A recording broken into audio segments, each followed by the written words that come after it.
ఇందిరమ్మ ఇళ్ల టవర్స్ కు సంబంధించి రేపే భూమి పూజ జరగబోతోంది. కేపీహెచ్బీ కాలనీలో ఇందిరమ్మ ఇళ్ల టవర్స్ కు సీఎం రేవంత్ రెడ్డి భూమి పూజ చేయనున్నారు. హైదరాబాద్ లో 1,00,000 ఇందిరమ్మ ఇళ్ల నిర్మాణమే ప్రభుత్వ లక్ష్యంగా చెప్తున్నారు.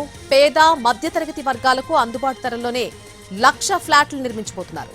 క్యూర్ పరిధిలో 12,000 ఫ్లాట్లతో పైలట్ ప్రాజెక్టు చేపట్టబోతున్నారు. తొలి దశలో 18 ప్రాంతాల్లో 7,340 ఫ్లాట్ల నిర్మాణం జరగబోతోంది.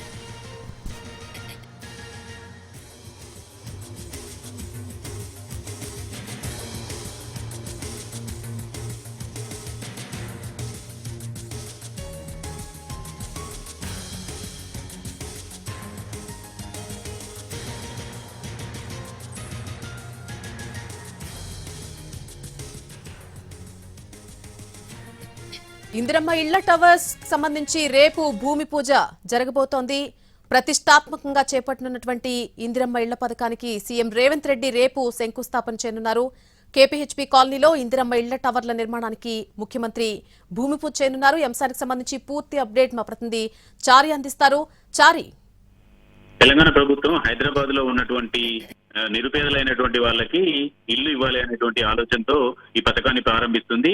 1,00,000 మందికి ఇల్లు నిర్మాణం చేసి ఇవ్వాలి అనేది ప్రభుత్వం యొక్క ఆలోచన. దానికి సంబంధించి రేపు కేపీహెచ్బీ కాలనీలో ప్రభుత్వం ఎంపిక చేసినటువంటి ప్రాంతంలో భూమి పూజ చేయాలని నిర్ణయించుకున్నారు. రేపు సీఎం రేవంత్ రెడ్డి చేతుల మీదుగా ఈ భూమి పూజ జరగబోతుంది. అయితే ఈ ఇళ్ల కేటాయింపుకు సంబంధించినటువంటి విషయంలో రిజర్వేషన్లను కూడా అమలు చేయాలనేటువంటి ఆలోచనతో ప్రభుత్వం ఉంది.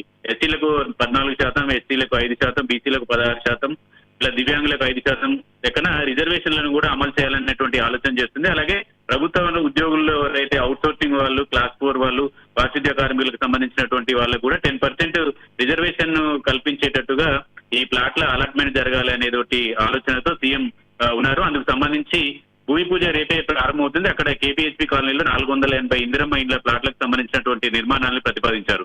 మొత్తం 16 చోట్ల ఈ ఇందిరమ్మ టవర్స్ నిర్మాణానికి సంబంధించినటువంటి టెండర్ ప్రాసెస్, అలాగే నిధుల అలాట్మెంట్ కూడా ఇప్పటికే పూర్తయింది. కాబట్టి 1,00,000 మందికి ఇల్లు ఇవ్వాలనేటువంటి ఆలోచనకు సంబంధించి క్యూర్ పరిధిలో ఉన్నటువంటి నిరుపేదలకు ఈ ప్లాట్లు ఇవ్వాలనేటువంటి ఆలోచన చేసింది. కాబట్టి ఆ ఆలోచనకి రేపే శ్రీకారం చుట్టబోతుంది ప్రభుత్వం.